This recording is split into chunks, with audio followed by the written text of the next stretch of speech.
পতিতাবৃত্তিকে আপনারা পেশা হিসেবে এস্টাবলিশ করতে চাইছেন, অতটুকু মানবিক আপনাদের হওয়া উচিত ছিল যে এটি নারীর জন্য স্বাস্থ্যকর নয়, এটি অত্যন্ত ঝুঁকিপূর্ণ অসম্মানজনক একটি পেশা। ইসলাম যাকে হারাম করেছে আপনারা এটা কোন উদ্দেশ্যে এটাকে লিগালাইজ করতে চাচ্ছেন? তারা সমান অধিকার হলেই কি সব বৈষম্য দূর হয়ে যায়? যেমন সবাইকে আমরা আসলে এক মাপের জুতো পরতে পারবো, সেই জায়গাটা কিন্তু সবাই যেহেতু পড়তে পারবো না। যেমন আমি তো মনে করি অনেক যোগ্যতায় কোনো কোনো জায়গায় আমি অনেক পুরুষের থেকে কোনো কোনো সেক্টরে হয়তো আমি উপরে থাকবো, এখন আপনি সমান অধিকারের নাম বলে আমাকে সেই জায়গায় নিচে নামিয়ে নিয়ে আসবেন, এটা হতে পারে না।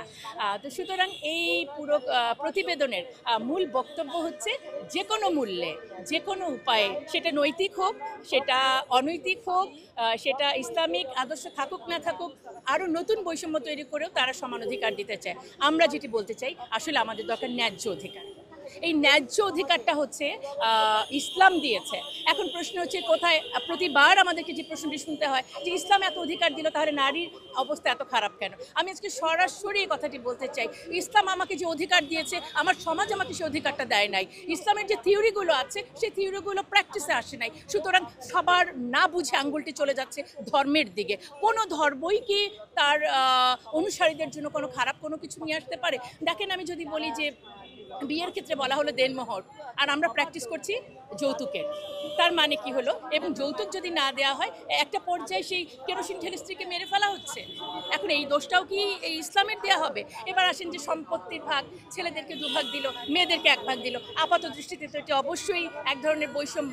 কিন্তু সে যখন তার হাজব্যান্ডের কাছ থেকে তার এবং তার সংসারে কোনো খরচ করতে হচ্ছে না। আচ্ছা, অধিকারের একটি মানে যখন কথা আসে সমান অধিকার, একটি কথা বলতেই হয়, পলিটিক্যাল সায়েন্সে কিন্তু বলা হচ্ছে যে অধিকার এবং কর্তব্য দুটি পারস্পরিকভাবে সম্পর্কযুক্ত। যখন আপনি সমান অধিকার চাইবেন, সমান দায়িত্বটুকু কিন্তু আপনাকে পালন করতে হবে। তা আমি যেটি বলছি, সম্পত্তির অধিকার এত কম যতটুকু ইসলাম আমাকে দিয়েছে, ধরেই নিলাম আমাকে কম দিয়েছে, আমি প্রশ্ন করতে চাই বাংলাদেশের সমাজে সেই সম্পদটুকু নারীরা কত অংশ পেয়েছে?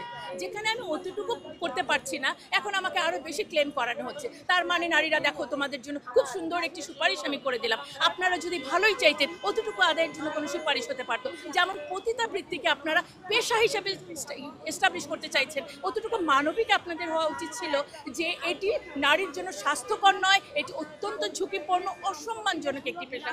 ইসলাম যাকে হারাম করেছে আপনারা এটা কোন উদ্দেশ্যে এটাকে লিগালাইজ করতে চাচ্ছেন? তারা কি আপনাদের কাছে দাবি করেছিল? একদিকে পতিতাবৃত্তিকে আপনারা করে দিলেন অ্যাভেলেবেল, অন্যদিকে সংসারের মধ্যে ঢুকিয়ে দিলেন ম্যারিটাল রেপ নামে একটি বিষয়। আমি কিন্তু আবার এটার পুরোপুরি বিপক্ষে যাব না, কারণ হচ্ছে কোথাও কোথাও এই ঘটনাটি ঘটছে, কিন্তু সেটি হচ্ছে একটি মানসিক যৌন বিকৃতি। সেখানে যে পুরুষটি এটি করছেন তার মানসিক চিকিৎসা দরকার। আবার কোথাও যখন নারীর উপরে অত্যাচারটি বেশি হচ্ছে, এটি কিন্তু ফিজিক্যাল অ্যাসাল্ট হিসেবে কিন্তু তার নারী নির্যাতন মামলার মধ্যেই চলে যেতে পারে। এটি আলাদা করে ফৌজদারি মামলার কোনো দরকার হতে পারে না। তারপর যখন আমি ফৌজদারি মামলা করছি, আমার পরিবারটি কোন পর্যায়ে যাচ্ছে?